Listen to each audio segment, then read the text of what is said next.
তাই এখন একটু মন দিয়ে আস্বাদন করবেন কীর্তনটা।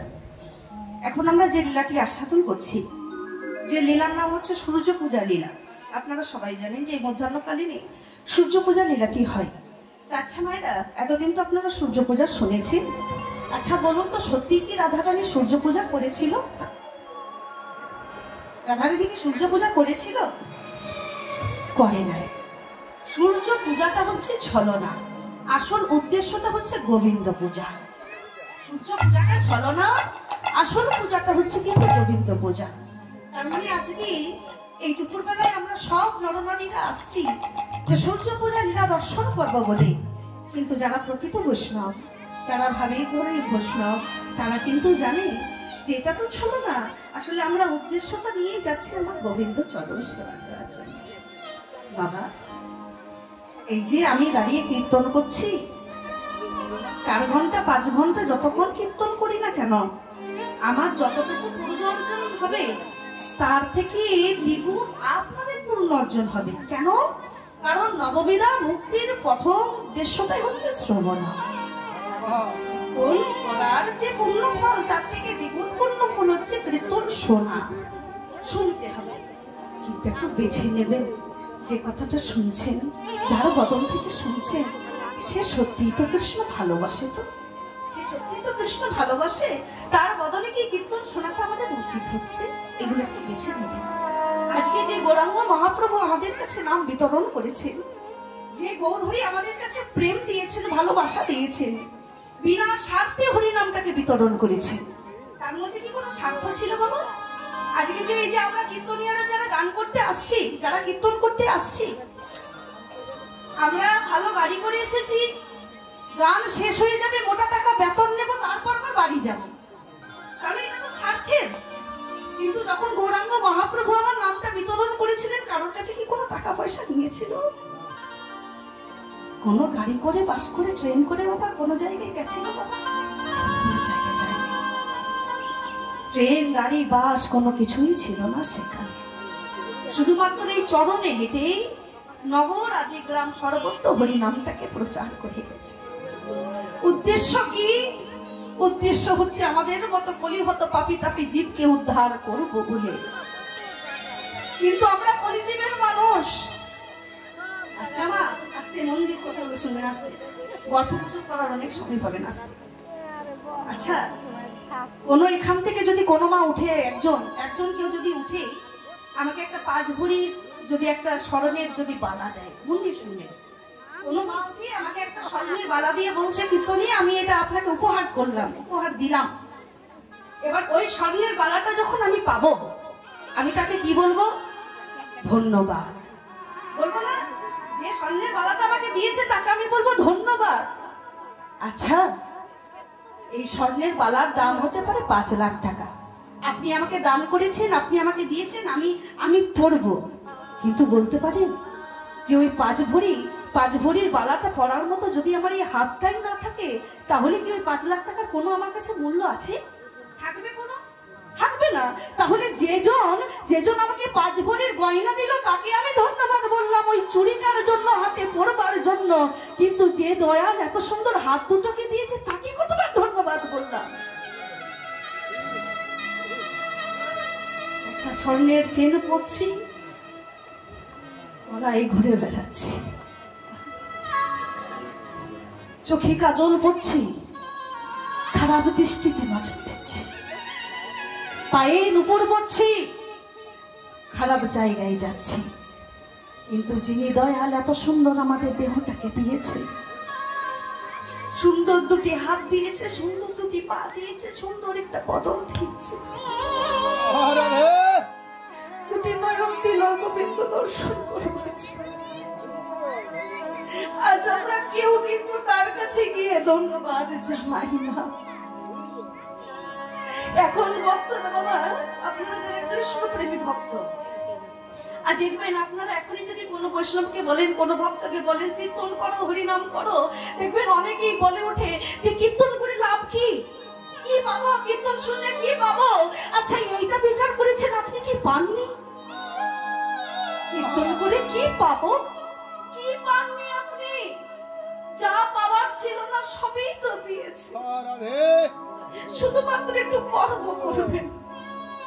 ভগবান বলল, রে করি অত জীব, আবার স্বর্গের দেবতা দেব দেবী মানব দেহটা বাবার জন্য ধ্যান তপস্যা করছে, একবার যদি মানব হতে পারতাম।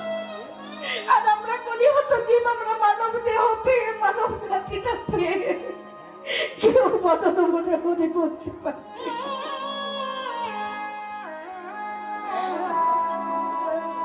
শুধু আমার আমার আমার গাড়িটা কার, আমার সোনা কার, আমার স্বামী কার, আমার মা কার, আমার বাবা কার, আমার চাকরি কার, সবই যদি আপনার আপনি কার, আমি একজনের।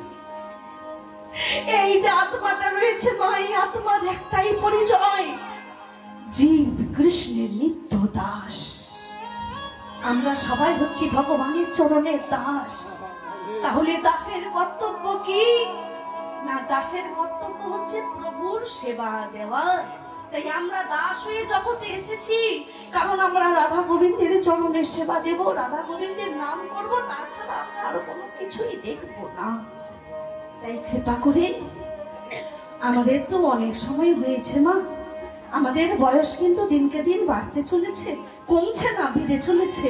তাই কখন যে আমাদের শেষ সময় চলে আসবে, কখন যে ভগবানের খাতা থেকে নামটা উঠে যাবে, আমরা কেউ গ্যারান্টি দিয়ে বলতে পারি না। তাই যতক্ষণ ভগবানের খাতায় নাম আছে, যতক্ষণ মানব দেহটার জীবনে এই আত্মারূপী প্রাণটা রয়েছে, ততক্ষণ প্রাণ ভরে শুধু হরি বলবো, কৃষ্ণ নাম গাইব, রাধা গোবিন্দের বদন দর্শন। আর বদনে একটাই না বলো, যেন তুমি ছাড়া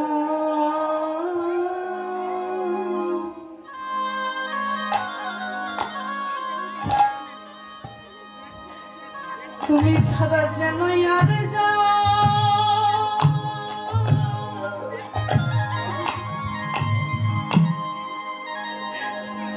আর জানি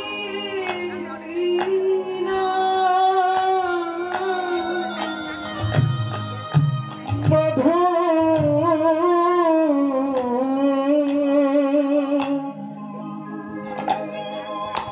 যেন তুমি ছাড়া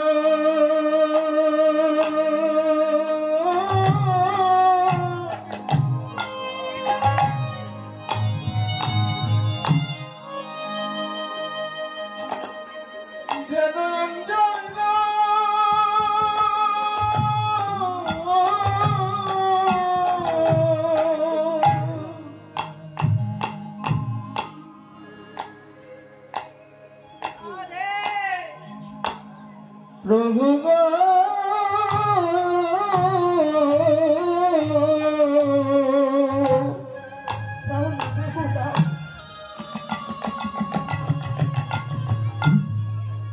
প্রভু তুমি ছাড়া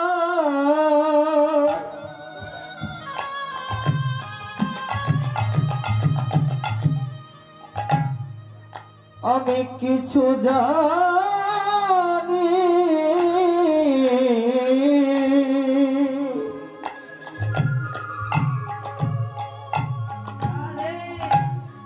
জানি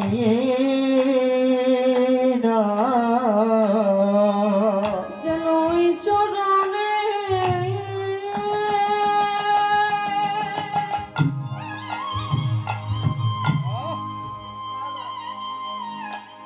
ওই চরণে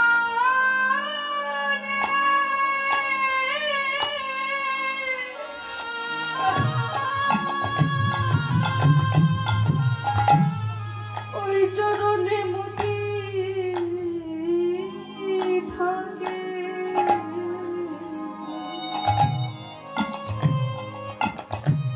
তবু যেন তুমি ছাড়া আমি যেন আর যা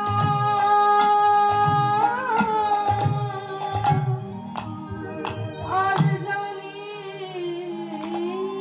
না।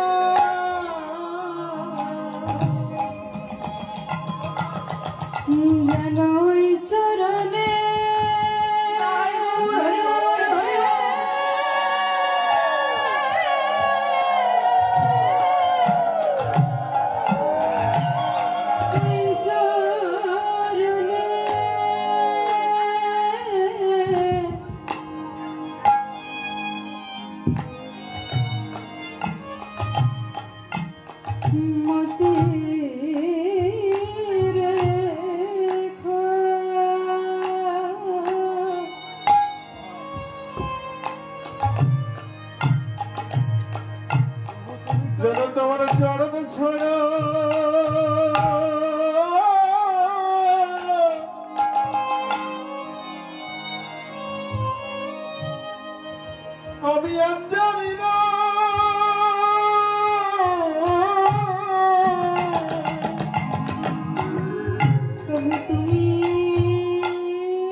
সংসারে একটা অন্যায় কাজ বেশি নাই, সংসারের মধ্যে একটাই অন্যায় কাজ করুন, দেখুন সংসারের মানুষ আপনাকে কত কথা শোনাবে। একটা অন্যায় কাজ করলে এই সংসারের মানুষ 100টা কথা শোনাবে, কিন্তু আমরা এই জগতে এসে কত অন্যায় কাজ করছি, প্রভু কি কিছু বলছে আমাদের? কারণ প্রভু তো জানে, কারণ প্রভুর থেকে আমরা আপন আর কেউ নই। এই সংসারে কেউ আপন হয় না, কেউ আপন হয় না। যতদিন শরীরটা চলবে ততদিন সংসারে সবাই ভালোবাসবে, কিন্তু যেদিন এই দেহটা চলবে না, আর 2 টাকা ইনকাম করতে পারবেন না, আর মশলা বাড়তে পারবেন না, কাপড় কাচতে পারবেন না, রান্না করতে পারবেন না, সেদিনই বুঝবেন যে এই জগতে কেউ ভালো নয়, কেউ ভালো নয়। তাহলে আপনটা কে? এই যুগে আপন সেইজন যার কাছে আপনি নিষ্ঠা সহকারে আপনার মনের কথাগুলো বলতে পারবেন। তাহলে এমন মানুষ কোথায় পাবো? এই কলিকালের মানুষ এমন মানুষ না যার কাছে আপনি মনের কথাটা বলতে যাবেন, সেই আপনার ওই দুর্বল জায়গায় আঘাত করবার জন্য তৈরি থাকবে। আপনি বলতে যাচ্ছেন আপনার মনের কথা, আর সেই মনের কথাটা শুনে সেই আপনাকে আঘাত করবে। তাহলে কাঁদবেন কোথায়, বলবে কোথায়? একমাত্র গোবিন্দ চরণ। আনতেই যদি হয়, অভিমানের কথা যদি জানাতেই হয়, ওই চরণটাকে জানান, ওই চরণে জানালেই আপনি সব কিছু উদ্ধার পেয়ে যাবেন। তাই আজ আমার সেই গৌরাঙ্গ মহাপ্রভু রাধা প্রেমকে আশ্রয় করে, রাধা রানীর ভাবকে অঙ্গে স্বীকার করে তিনি আজকে নদিয়ার পথে পথে বাবা ঘুরে বেড়াচ্ছে, নদিয়ার পথে পথে নাম সংকীর্তন করছে। আচ্ছা, আপনারা কারা কারা গৌরাঙ্গ মহাপ্রভুকে চেনেন? হাত তুলুন তো। গৌরহরিকে কে দেখেছেন? গৌরহরিকে কে দেখেছেন? হাত তুলুন। কেউ দেখেন নাই? বা ও বাবা, কেউ দেখেন নাই? বা বাড়িতে নাই? দেখুন পরিস্থিতি কি। আসলে আমাদের মনে এখনো পর্যন্ত বিশ্বাস নাই যে ওই যে বিগ্রহটি রয়েছে, ওই তো চিত্রপটটা রয়েছে, ওই তো আমার নিতাই, ওই তো আমার গৌর। এটা এখনো পর্যন্ত কলিগত জীবের এখনো বিশ্বাস হয়নি, যার জন্য আমরা কেউ হাতটা তুলতে পারছি না। এই যে রাধে, তাই আমরা এইদের কেউ বলতে পারছি না যে হ্যাঁ আমরা দেখেছি। তাই যারা গৌরাঙ্গ মহাপ্রভুকে দেখেছেন তারা হয়তো জানেন যে গৌরাঙ্গ মহাপ্রভুর 2টো ভাব, একটা রাধা ভাব, একটা কৃষ্ণ ভাব, একটা রাধা ভাব, একটা কৃষ্ণ ভাব। এই যে রাধা ভাব কৃষ্ণ ভাবটা হলো কেন গৌরহরির? না, গৌরহরির হলো তার কারণ হচ্ছে যখন দাপর যুগ শেষ, সন্ধ্যায় দাপর যুগটা যখন শেষ হবে, এমন সময় রাধারানী আমার গোবিন্দকে বলছে, হে গোবিন্দ, তুমি তো আগত কলিকালে যাচ্ছ, তা তুমি কেমন ভাবে যাবে, তুমি কেমন রূপ ধরে যাবে, কেমন ভাবে যাবে, এটা যদি একটু বলতে আমাকে বড় ভালো হতো। রাধারানীর কথা শুনে গোবিন্দ আমার বলছে, রাধে, ও রাধে, আমি তো যাব ঠিকই, কিন্তু কোন রূপটা ধরে যাব, কেমন করে যাব, এটা আমি এখন তোমাকে বলতে পারবো না, কোনো একদিন সময় হলে বলবো। এই বলে গোবিন্দ আমার চুপ করে রইল। রাধারানীর মনের আবেগ আরো বেড়ে গেল যে না, আমাকে শুনতেই হবে যে আমার বধূ কলিকালে কেমন বেশ ধরে যাবে, কেমন রূপ ধরে যাবে। এই যে রাধে, এই রূপটা নিয়ে বাবা অনেক কিছু বিচার করা যায়। মানুষের রূপ দেখলে বোঝা যায় তার মনের অবস্থাটা কি, তাই না? রূপ দেখলে বোঝা যায়। তাই এবার গোবিন্দ আমার কি করলো, যখন রাধা কৃষ্ণ দুজন একসঙ্গে শয়নে রাস লীলা শেষে রাধা কৃষ্ণ দুজন যখন একসঙ্গে শয়নে, গোবিন্দ আমার মনে মনে চিন্তা করলো যে রাধারানী যে জানতে চেয়েছিল যে আমি কোন রূপ ধরে যাব, তাই এক্ষুনি আমি আমার রাধারানী ঘুম করেছি, আমি ঘুমের মধ্যে স্বপ্নের মধ্যে সেই গৌর রূপটাকে ভাসিয়ে দেব। এবার রাধারানী ঘুমাচ্ছে, মা রাধারানী ঘুমাচ্ছে, মধুর অঙ্গে পরশ করে ঘুমাচ্ছে। আর এমন সময় রাধারানীর স্বপ্নের মধ্যে ওই গৌর রূপটা ভেসে উঠেছে। এবার রাধারানী স্বপ্নে গৌর দেখছে।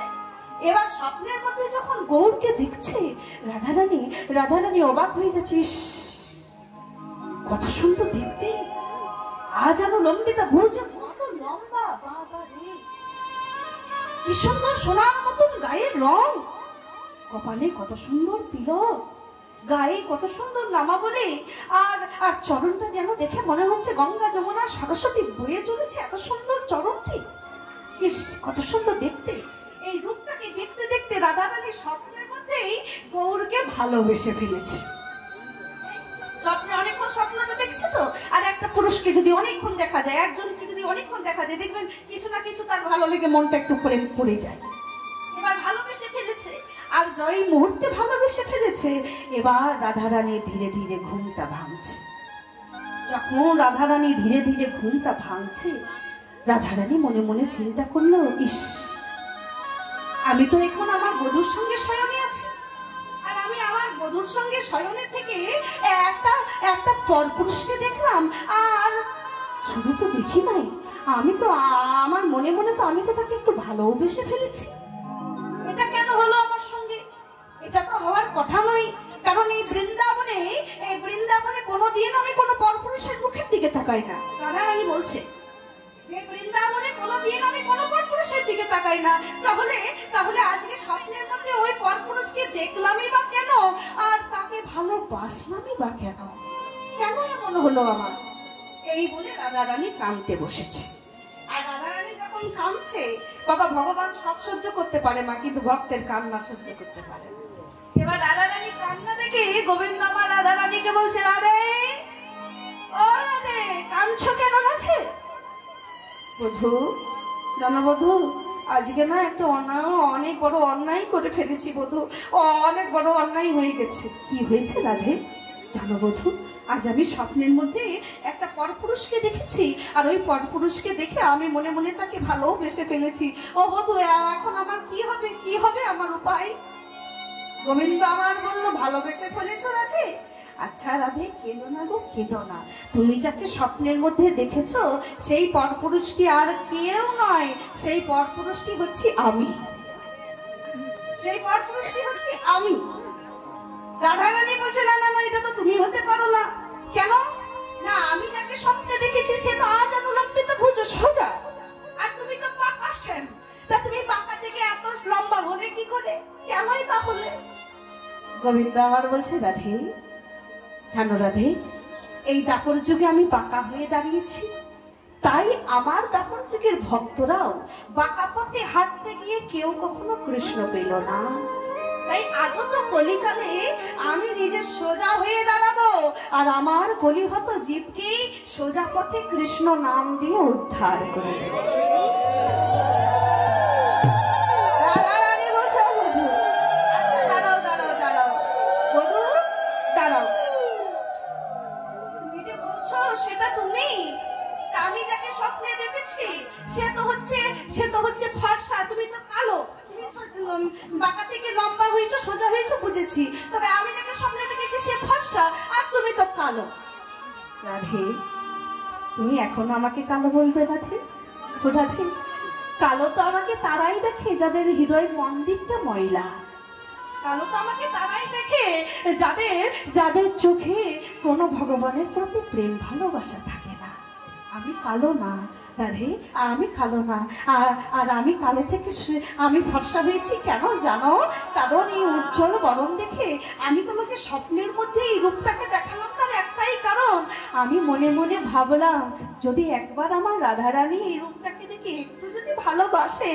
ও রাধে, তুমি যখন একবার ওই স্বপ্নের মধ্যে রূপটাকে দেখে ভালোবেসে ফেলেছো, তাহলে আগত কলিকালের ভক্তরা ওই রূপকে ভালোবাসবে, নাম করবে, তারাও বাহু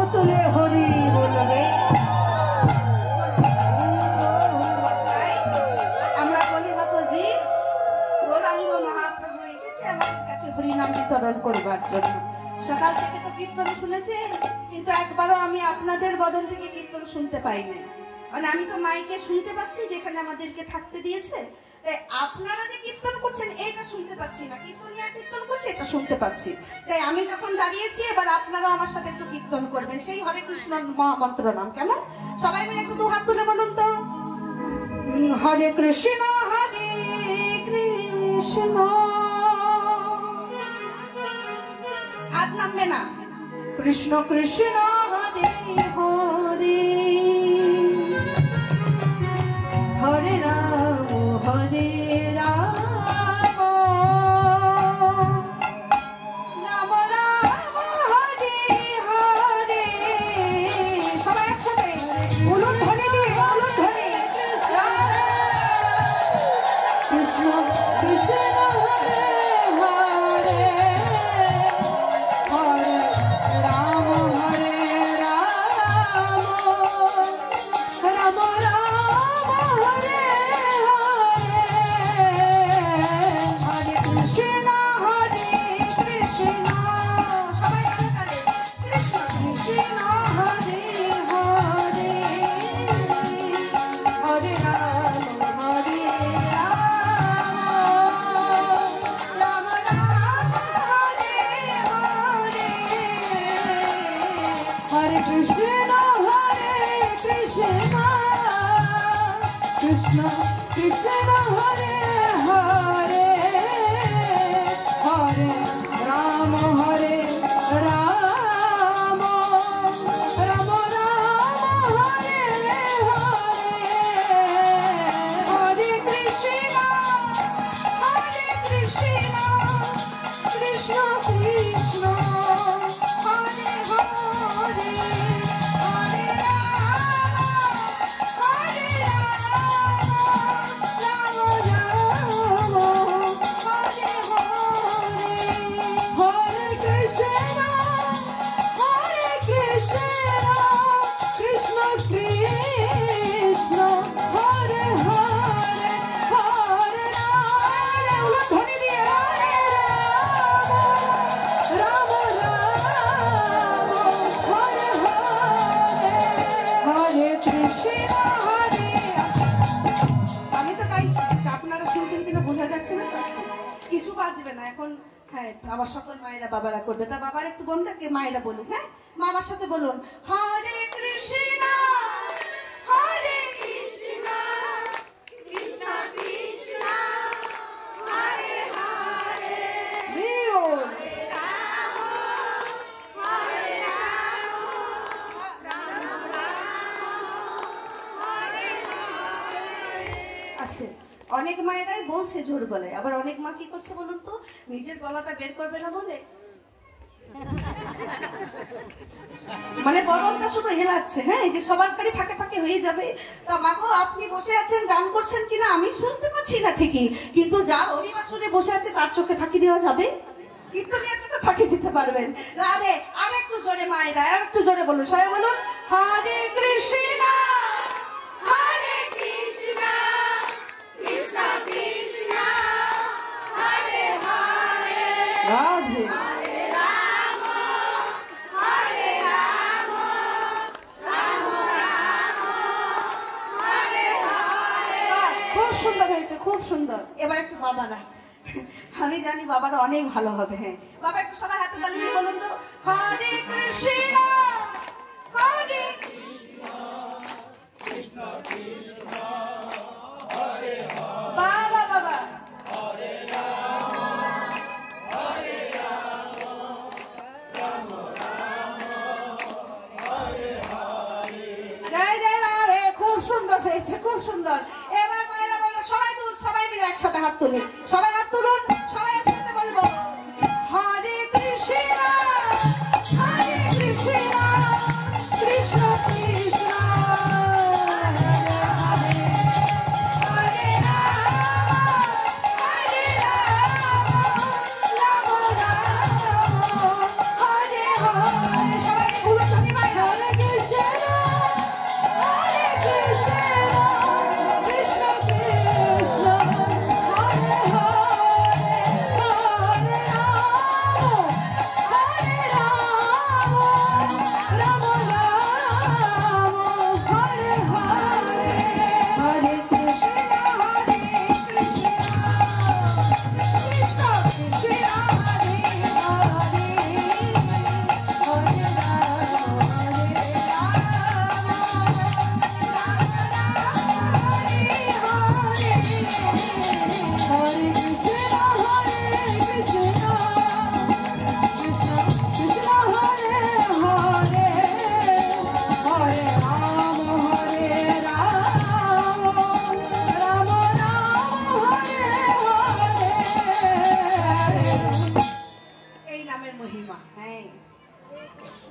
বাবা এই গান গিয়ে আমার বাবা তিনি বলেছেন, শোন মা, একটা গান গাইলে হয়তো অনেক টাকা হবে ঠিকই, কিন্তু গান গাওয়ার সঙ্গে সঙ্গে যেটা সব থেকে বেশি অর্জন করতে হবে সেটা হচ্ছে তুমি নিজেও হরিনাম বলবেই আর অপরকেও হরিনাম বলা হবে।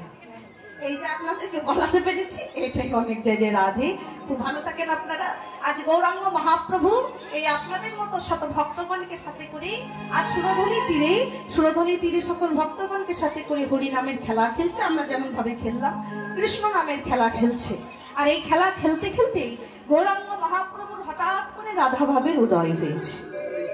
রাধা ভাবের উদয়। জয় জয় রাধে। আপনারা বাংলাদেশের ভক্তবৃন্দ, তাই আপনাদের চরণে কিছু কথা বলছি, আপনারা একটু আস্বাদন করুন। আপনারা যে কীর্তন গানগুলো শুনেন, এই কীর্তন গানের আমরা যে এখন যে পর্যায়ে এখন যেটা গাইছি সেটাকে দেখবেন অনেকেই বলে গৌরচন্দ্রিকা লীলা, বলে না গৌরচন্দ্রিকা লীলা। কিন্তু একটা মাথায় রাখবেন একটা কথা, সব লীলাই কিন্তু গৌরচন্দ্রিকা হয় না। গৌরচন্দ্রিকা প্রত্যেকটা লীলাই হয় না। কেন? একটা হয় গৌরচন্দ্র লীলা আর একটা হয় গৌরচন্দ্রিকা লীলা।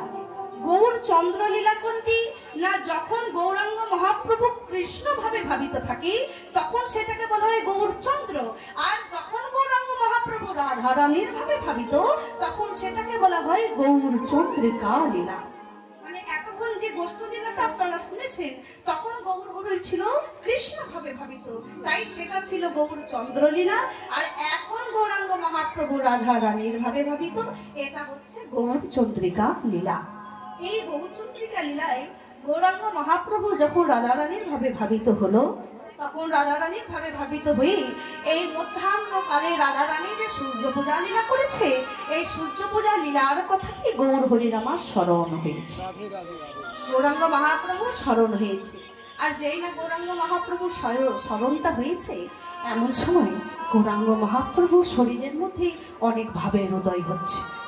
এবার গৌরাঙ্গ মহাপ্রভু দু ধরনের ভক্ত ছিল, একটা অন্তরঙ্গ ভক্ত, একটা বহিরঙ্গ ভক্ত। এবার যারা অন্তরঙ্গ ভক্ত, যারা গৌরাঙ্গ মহাপ্রভুর সঙ্গে সবসময় থাকতেন, তারা কিন্তু এই ভাব দেখে বুঝতে পেরে গেছে যে গৌর হরি এখন রাধা ভাবে ভাবিত। আর যেহেতু গৌর হরি রাধা রানী ভাবে ভাবিত, তদ্রূপ রাজ গৌরাঙ্গ মহাপ্রভুকে বাইরে রাখলে চলবে না, কারণ আমার মহাপ্রভু রাধা রানীর ভাবে ভাবিত হলে এমন কিছু ভাবের উদয় হয় যেটা দেখলে নদিয়াবাসী গৌর হরিকে পাগল বলবে, উচ্ছ্বসনে কাঁদবে, হু হু হু করে উৎকার করবে, রাধে রাধে দেখা দাও, রাধে দেখা দাও। এইগুলো দেখলে নদিয়া মানুষ গৌরহরিকে পাগল বলবে।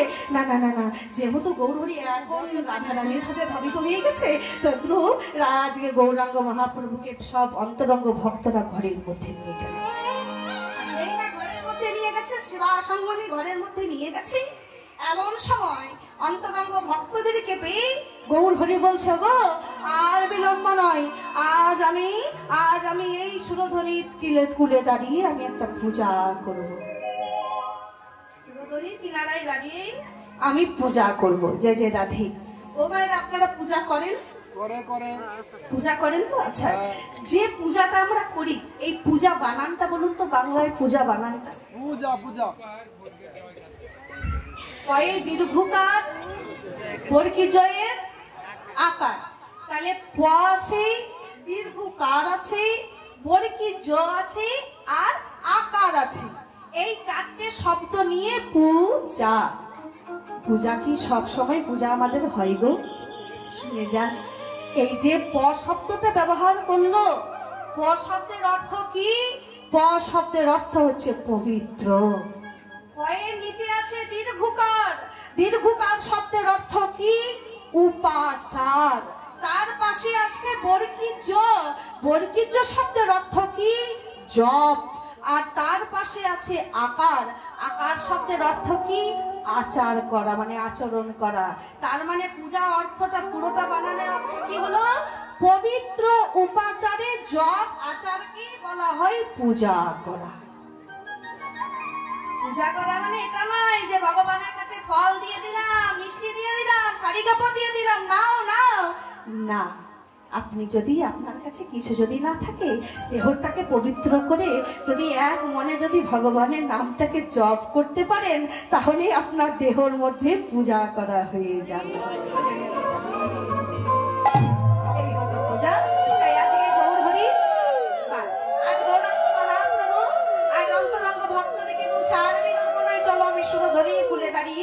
আজকে পূজা করব।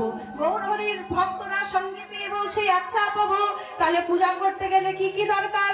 বলে সব থেকে যেটা একটা বেশি দরকার সেটা হচ্ছে বসন।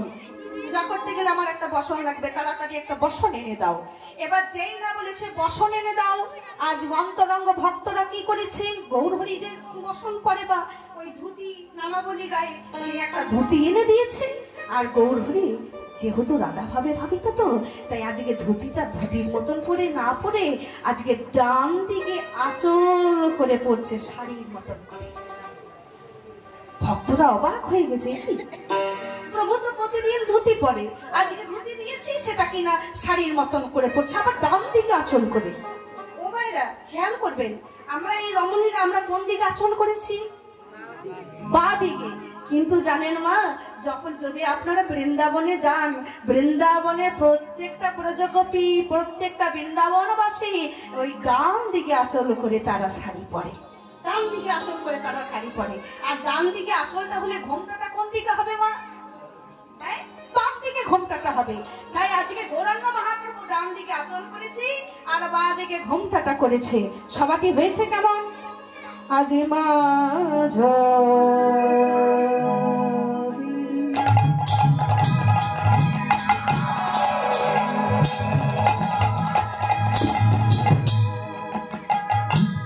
বিনহে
রাধারানীর ভাবে ভাবিত হয়ে ডান দিকে আঁচল করেছি আর বাঁ দিকে ঘোমটা করে বলছে, শোনো আর বিলম্ব নয়, আজকে আমরা সুরধ্বনির তীরে দাঁড়িয়ে একটা নতুন পূজা করব। বাবা, ও মায়েরা, যে গৌরাঙ্গ মহাপ্রভু নিজেই কলিকালে ভগবান, হ্যাঁ, আজকে সেই ভগবান হয়ে এসে কেউ কি গৌরহরিকে দেখে বুঝেছিল যে এমনি ভগবান? কেউ বুঝেছিল যে ইনি ভগবান? বুঝে নাই। কেউ কিন্তু বুঝতে পারে নাই যে ইনি যিনি রাস্তায় রাস্তায় ঘুরে বেড়াচ্ছে, কাঙ্গাল হয়ে ঘুরে বেড়াচ্ছে, আর সেই হচ্ছে আমাদের ভগবান। কেন বুঝতে পারলো না জানো?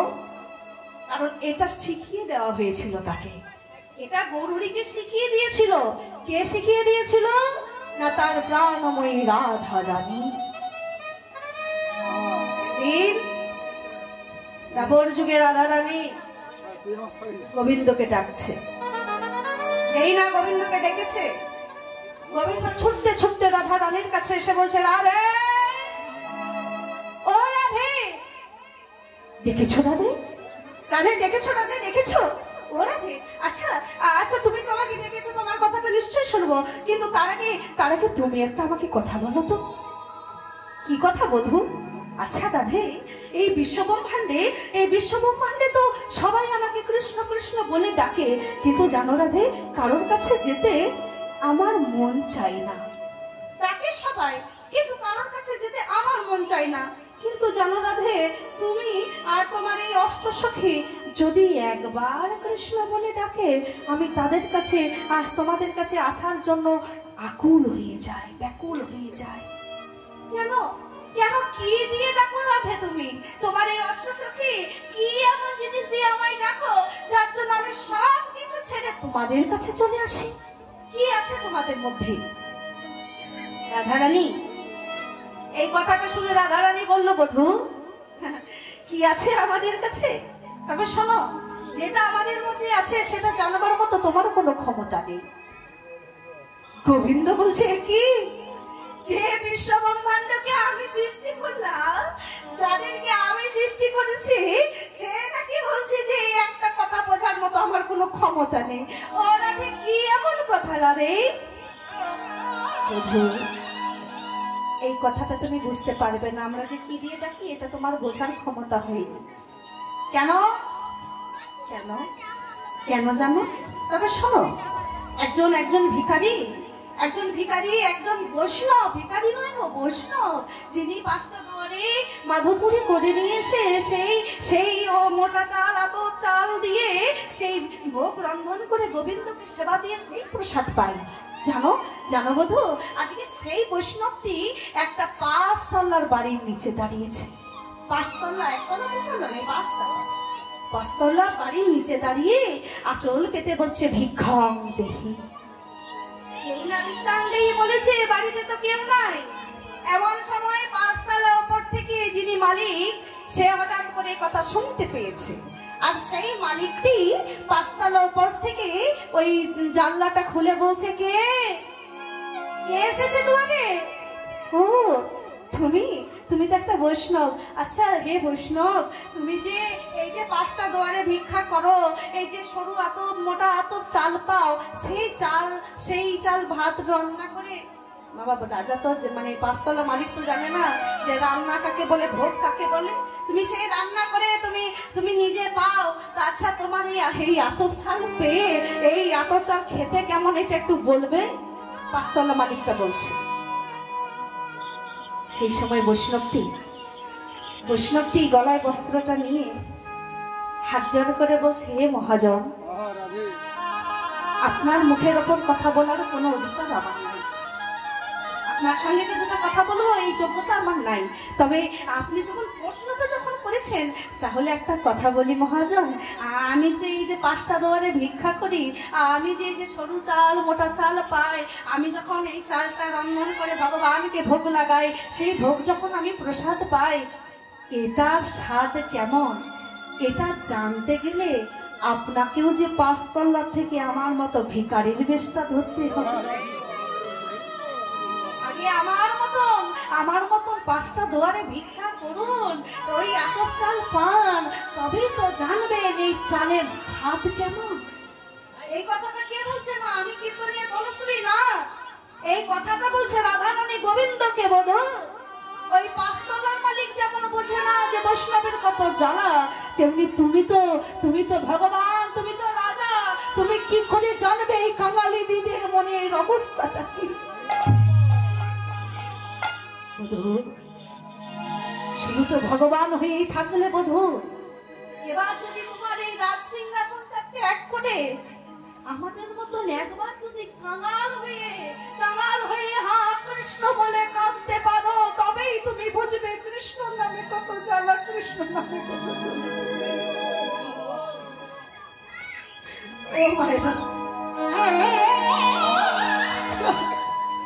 গোবিন্দ আমার কথাটি শুনে বলছে, রাধে কি বললে তুমি? রাধে, ও রাধে,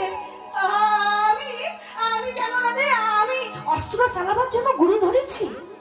ও রাধে, আমি সিংহাসনে বসবার জন্য গুরু ধরেছি। রাধে, আমি বিদ্যা অর্জন করবার জন্য গুরু ধরেছি। রাধে, তোমরা যে এইভাবে কেঁদে আমাকে ডাকছো, নয়নের জল দিয়ে ডাকছো, আমি তো কাঁদবার গুরু কোনোদিন ধরলাম না। আমি তো এখনো জানি না কেমন ভাবে কাঁদতে হয়। ও রাধে, শিখিয়ে দাও, কেমন করে কাঁদতে হয়, কেমন করে ভালোবাসতে হয়, শিখিয়ে দাও রাধে। রাধারানী বলল, বধূ আগত কলিকালে ভগবান নয় ভক্ত এই নদী আর তারে তারে ঘুরে একবারে নয়নের জল দিয়ে কৃষ্ণ বলে তো বাহু তুলে ডাকো।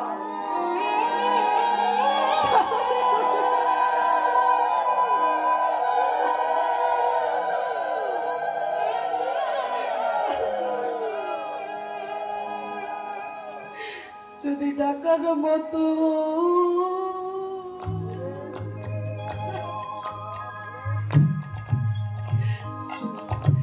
একবারে ডাকতে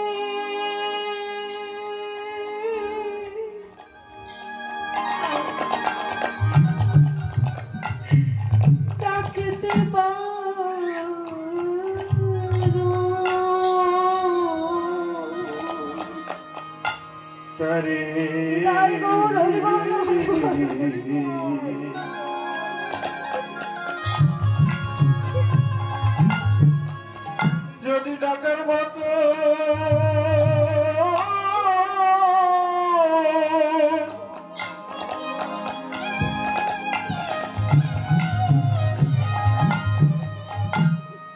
একবার ডাকতে পারো,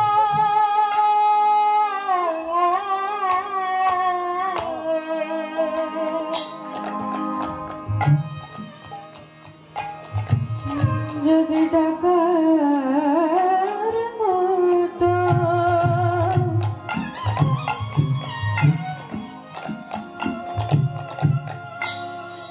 ডাকতে পারো,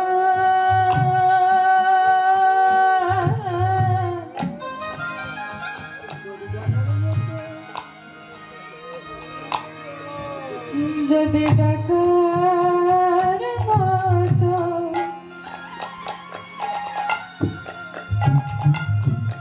ডাকতে পারো,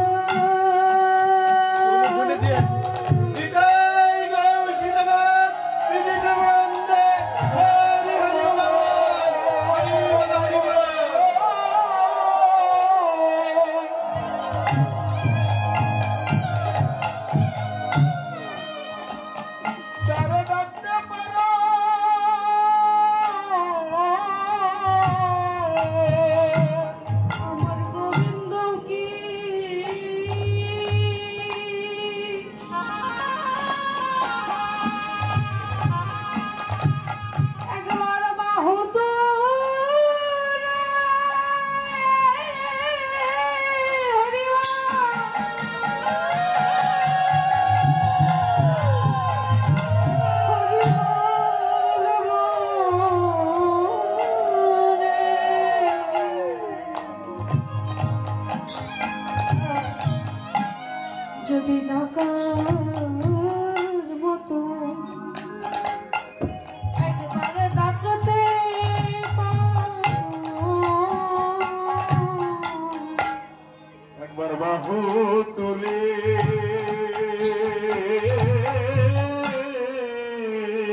যেমন ভাবে দেব কি আমায় ডেকেছিল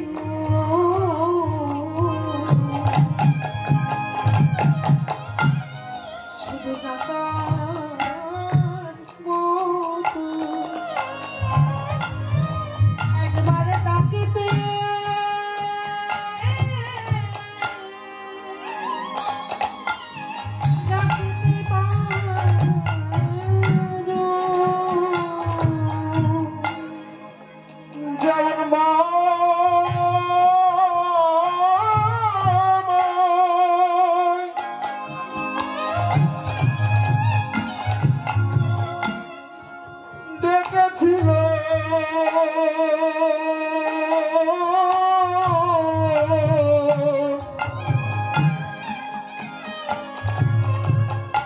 তেমন করে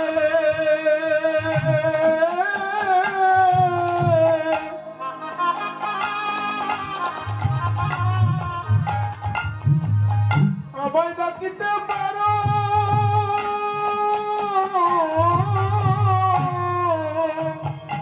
যেমন ভাবে সেই সবরই আমায় ফল দিল তোরা রে যদি টাকার মতো একবার ডাকতে পারো যেমন ভাবে ফল দিল তেমন ভাবে ডাকিতে পারো ডাকার মতো কেউ ডাকে না ভালোবেসে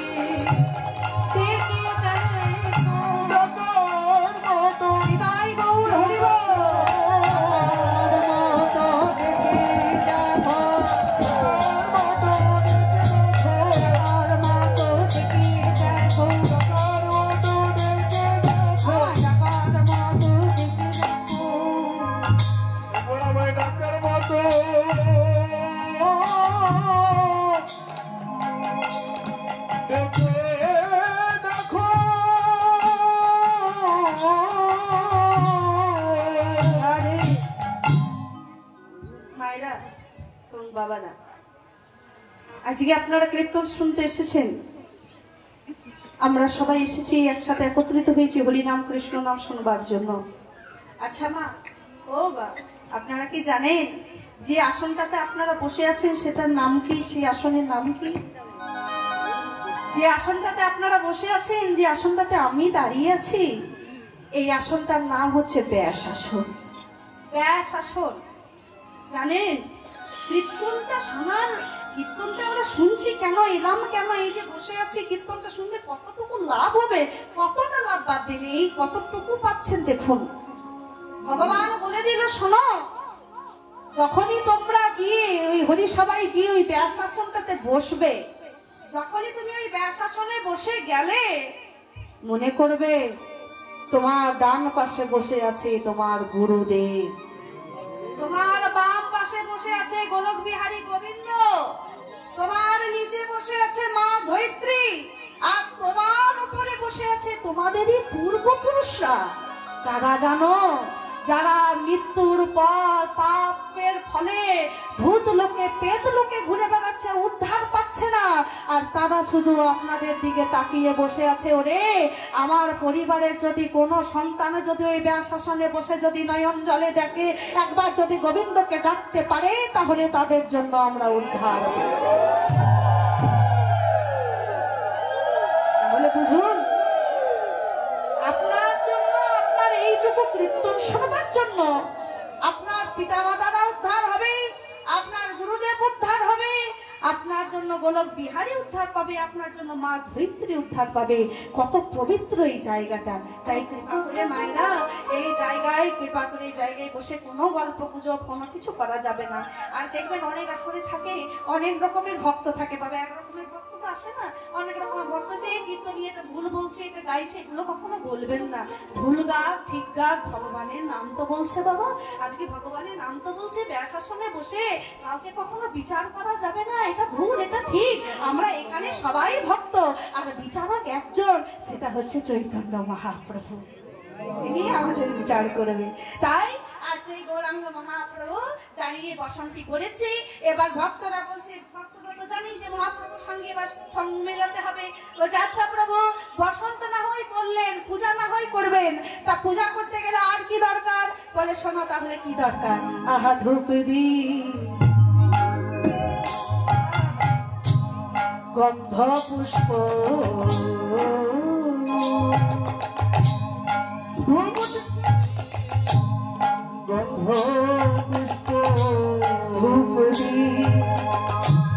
গন্ধ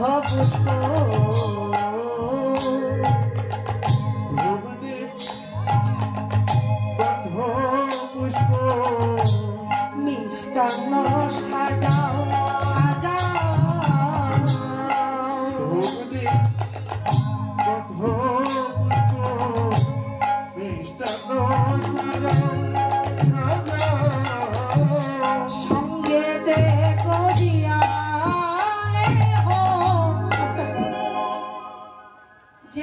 আপনাদের এখানে কীর্তনের আয়োজন, আমাদের সম্মুখেই দাঁড়িয়ে আছে আমাদের মা জগৎজননী মা কালী। আপনারা সবাই দর্শন করেছেন তো? মা কালীকে দর্শন করেছেন? আরেকবার ঘুরে তাকান। ঠিক আছে। আচ্ছা মায়ের কটা হাত বলুন তো? 9টা হাত? 4টে হাত না? হ্যাঁ 4টে হাত। আচ্ছা একটা হাত কেমন ভাবে আছে? এইভাবে আছে, হ্যাঁ। আর একটা হাতে খড়গ, আর একটা হাত ঠিক এইভাবে, হ্যাঁ। আর এক হাতেই মুন্ডটা ঝুলছে না? আস্তে আস্তে। এই 4টে হাতে কাজ আছে বাবা। কাজটা কি আছে? জগৎজননী মা তো, মা বললো শোন, সবসময় সত্য কথা বলবি, সত্য পথে চলবি, মিথ্যাকে আশ্রয় দিবি না, সোজা পথে চলবি, ভগবানের নাম গিয়ে চলবি। আর তোরা যদি এগুলো করতে না পারিস, তাহলে আমি তোদের জন্য কি করব? এই দেখ, এই দেখ হাতে রয়েছে খড়গ। খড়গ দিয়ে কি করবো জানিস? যদি আমার কথা মতো যদি না চলিস, এই দেখ কি রয়েছে, মুন্ড এইভাবেই ছেদন করে দেবো, কেটে দেব। আর কেটে দেওয়ার পর তোদেরকে আশীর্বাদ করব। কেন কাটবো জানিস? তোরা তো আমার সন্তান, আর তোরা আমার সন্তান হয়ে কৃষ্ণ নাম বলবি না, কৃষ্ণবিহীন পথে যাবি, এটা তো আমি মেনে নিতে পারবো না। তাই আমার সন্তান বলে এখানে সেখানে ফেলে দেব না, আমার হাতের মধ্যে তোদেরকে ঝুলিয়ে রেখে দেব। কৃষ্ণ নাম কর, হরি নাম কর, কৃষ্ণ নাম ছাড়া কলিকালে কোনো গতি নেই। এই যে দেখছেন ইনি এক মহামায়া, একটা যোগ মায়া, চিনেন তো আপনারা? মহামায়া যার পুজো হলো, এই আশ্বিন মাসে পুজো হলো না, দেবী দুর্গা, এই মহামায়া, আর হচ্ছে একদম যোগ মায়া, দুই রূপ। এই মহামায়া আমাদের মাঝে এই জগৎকে আলো করে আছে, আর যোগ মায়া তিনি কোথায় থাকেন? তিনি সবসময় ভগবানের কাছাকাছি থাকেন, মানে ভগবান শ্রীকৃষ্ণের সবসময় কাছাকাছি থাকে। ভগবানের কি লাগবে, কখন কি ভাবে হৃদয় হবে, তাই সবসময় ভগবানের কাছাকাছি থাকে। এবার আমরা যে মহামায়ার পুজোটা করছি না, আমরা যে মহামায়া দেবী দুর্গার পুজো করি, কত সাজগোজ করি, নতুন শাড়ি কাপড় পরি, গহনাগাটি পরি, ফল দিয়ে মিষ্টি দিয়ে মায়ের কাছে যাই, খুব সাবধান। নামটাই জানেন তো, মহামায়া। আপনি মায়ের কাছে যদি টাকা চান, মা টাকা দেবে। মায়ের কাছে যদি ভালো স্বামী চাই, তাই দেবে। আপনি যদি চান স্বামী চাকরি পার্মানেন্ট হয়ে যায়, তাই দেবে। কিন্তু তার সঙ্গে একটা ফ্রি জিনিস দেবে, সেটা হচ্ছে মায়া। মায়ের কাছে যা চাইবেন তাই পাবেন, একটা ফ্রি জিনিস পাবেন, সেটা হচ্ছে মায়া।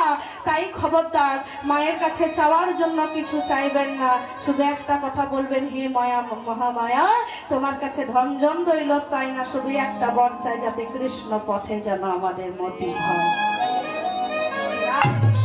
তাই বলছে শোনো, ধূপ দি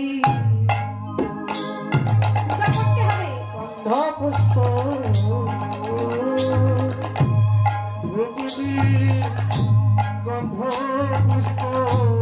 মিষ্টান্ন সাজাও সাজাও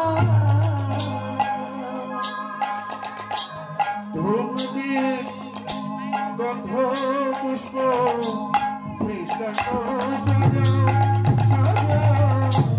সঙ্গেতে করিয়ালে হো বিলম্ব না হয়। সঙ্গেতে করিয়ালে হো বিলম্ব না হয়। চার বিলম্ব নয়, সঙ্গেতে করিয়ালে হো বিলম্ব না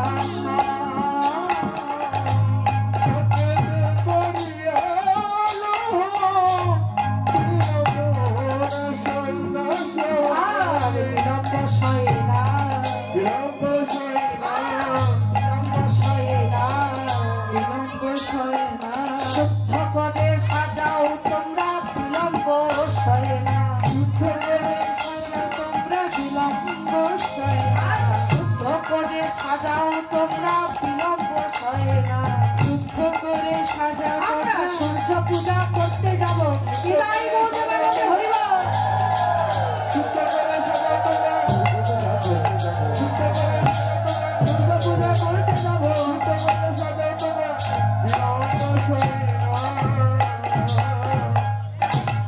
গৌরাঙ্গ মহাপ্রভু বলছে, শোনো, পূজা করতে গেলে ধূপ চাই, দীপ চাই, গন্ধ পুষ্প চাই, মিষ্টান্ন চাই, আর তাড়াতাড়ি করো, আর বিলম্ব নয়। আমি এক্ষুনি নদীয়ার ধারে ধারে গিয়ে ওই সূর্য পূজা করবো, যাই যে রাধে। আপনারা সবাই জানেন যে গৌরাঙ্গ মহাপ্রভু কলিকালে আছেন। কলিকালে গৌরাঙ্গ মহাপ্রভু যখন এসেছে, সবসময় একটা জায়গায় বেশি নাম করেছে, সেটা হচ্ছে শ্রীবাস অঙ্গন। আস্তে আস্তে মনটাকে একটু শান্ত করে। শ্রীবাস অঙ্গনে কিন্তু প্রভু আমার হরিনাম সংকীর্তন করবার জন্য সকাল থেকে বেরিয়ে যেত, আবার হরিনাম শেষ করে সেই শ্রীবাস অঙ্গনে ফিরে আসত। শ্রীবাস অঙ্গনটাই হচ্ছে হরিনাম সংকীর্তনের জায়গা। তাহলে আমরা আজকে যেখানে কীর্তন শুনতে এসেছি, যে ভগবানের নাম শুনতে এসেছি, আচ্ছা মা, ও মায়েরা, গল্পই করে যাচ্ছে, এইদিকে তাকান, এইদিকে। হ্যাঁ, আচ্ছা, আপনারা কারা কারা ভগবানকে ভালোবাসেন না? উলুধ্বনি করুন দেখি। সবাই যান, সবাই।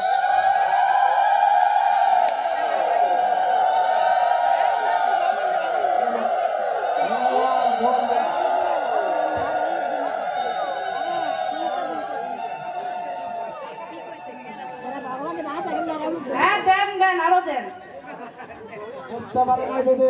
কি বললাম আর কি করলেন? বললাম যারা ভগবানকে ভালোবাসেন না, উলুধ্বনি করুন। সবাই তো দিয়ে দিলেন, ভুল হয়ে গেছে। এই যে আপনারা উলুধ্বনিটা করলেন, এই উ শব্দের অর্থ হচ্ছে রাধা, লু শব্দের অর্থ হচ্ছে কৃষ্ণ। আপনারা এই নারী জাতিদের আমাদের আসল সম্পদ হচ্ছে উলুধ্বনি।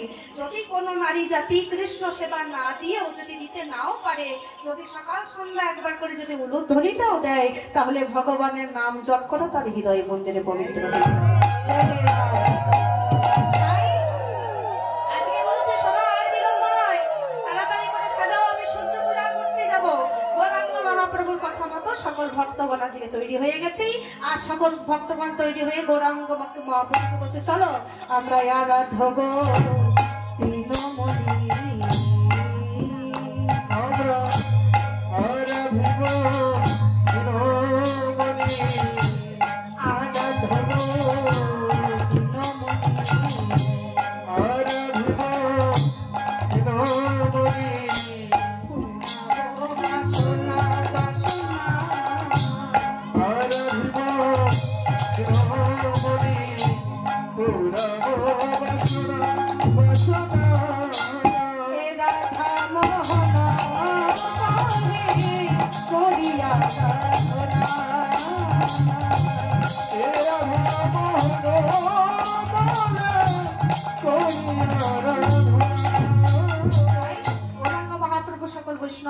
ভক্তগণকে সঙ্গে করি সুরধ্বনির তিলে এবার সকল ভক্তগণকে সাথে করে সে সূর্য পূজার জন্য রওনা হলেন, সূর্য পূজাতে বসলেন।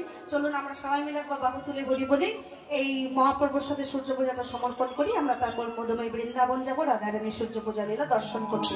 তাই সবাই হাত তুলবেন।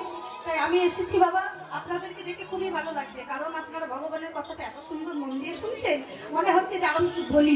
হ্যাঁ, অনেক জায়গায় একটু বলা থাকলেও বলতে ভালো লাগে না, কেউ শোনার মতো থাকে না, তো তাই আপনারা শুনছেন, খুব ভালো করছেন। আচ্ছা মায়েরা, এই যে আমি জবার বলছি হরি বলুন, সবাই হাত তুলে দিচ্ছেন না? দাঁড়ান বলি, সবাই হাত তুলছেন ঠিকই, তবে কেন হাত তুলছেন এটা কি জানেন? কীর্তনিয়া বললো আর হাত তুলে দিলাম, কি জ্বালা, কেন হাত তুলতে হবে না? শুনুন, আমরা যখন স্কুলে পড়াশোনা করি দেখবেন স্কুলের প্রথমেই যে শিক্ষক শিক্ষিকারা আসে তারা কিন্তু হাতের মধ্যে একটা নামের লিস্ট নিয়ে আসে। মানে যে রুমে শিক্ষক শিক্ষিকারা প্রথম প্রবেশ করে তাদের হাতে নামের লিস্ট থাকে, অমুক দাস, অমুক চৌধুরী, অমুক চক্রবর্তী, এরকম করে নাম প্রেজেন্ট করে। হ্যাঁ, এবার শিক্ষক শিক্ষিকারা যখন নাম প্রেজেন্ট করে এক একটা নাম ধরে যখন ডাকে, আগেকার দিনে দেখবেন ছেলে মেয়েরা হাত তুলে বলতো উপস্থিত। কি বাবা আপনারা বলেন? হ্যাঁ, বাবারা আগেকার দিনে বলেছে উপস্থিত, আর এখনকার ছেলে মেয়েরা বলছে ইয়েস স্যার, ইয়েস ম্যাম। কি মা বলে না? হ্যাঁ, তাহলে ওই বাচ্চারা যদি হাত তুলে ইয়েস স্যার, ইয়েস ম্যাম না বলে, তাহলে কিন্তু শিক্ষক শিক্ষিকারা খাতায় নামটা প্রেজেন্ট করবে না।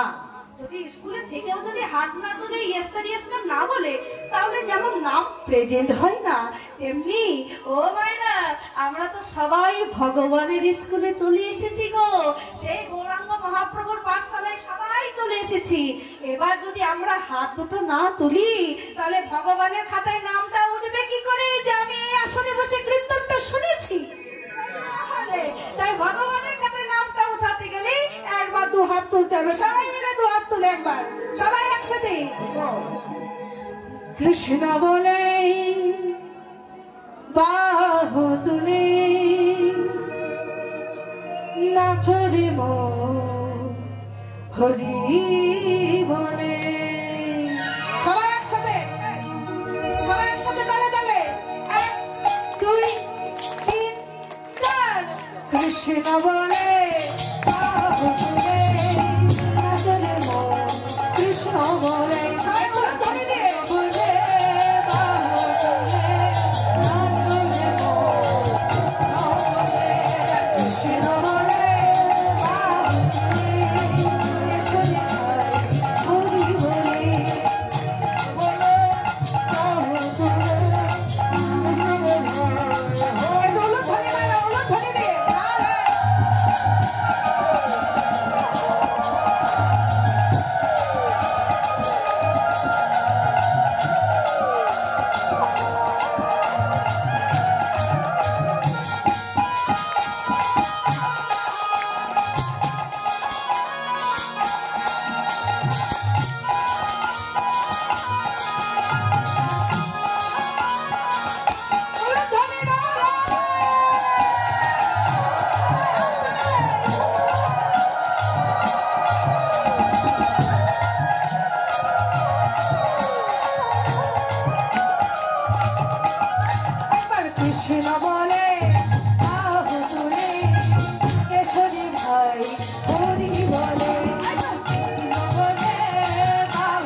নামের মালা মালা মালা দূরে যাবে সব জ্বালা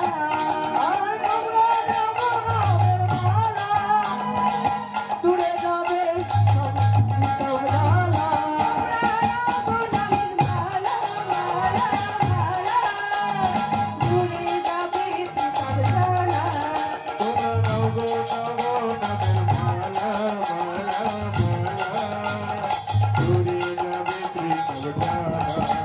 আর মহাকাশে এই মহানা এসবে সবে মিলে গায় বলছে মহাকাশে মহাইনা এসবে সবে মিলে গায় না প্রণাম করার কিছু নয় এখনো শেষ হয়নি বলছে এসবে সবে মিলে গায় সবে মানে কি ও ভাইরা সবে মানে কি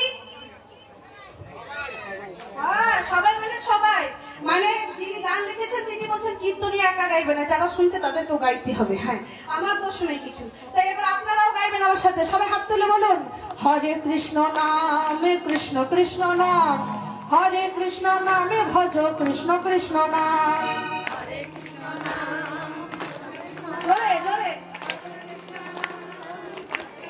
জোরে বলবেন হরে কৃষ্ণ নামে কৃষ্ণ কৃষ্ণ নাম হরে কৃষ্ণ নামে ভজ কৃষ্ণ কৃষ্ণ নাম হরে কৃষ্ণ নাম কৃষ্ণ কৃষ্ণ নাম হরে কৃষ্ণ নাম ভজ কৃষ্ণ কৃষ্ণ নাম জয় রাধে জয় কৃষ্ণ জয় বৃন্দাবন গিরিধারী গোপীনাথ মদন মোহন জয় কৃষ্ণ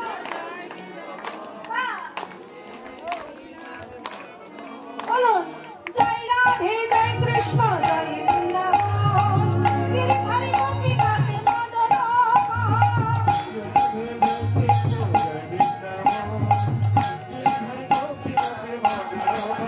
রাধে কৃষ্ণ গোবিন্দ মধুসূদন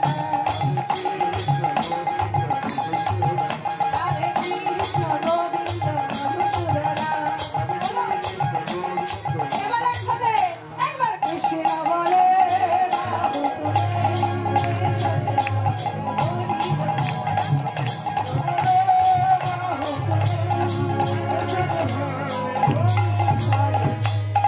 তাই চলুন এতক্ষণ আমরা আস্বাদন করলাম নবদ্বীপ লীলা এবার পদকর্তার নাম আস্বাদন করে সবাই যাবো মধু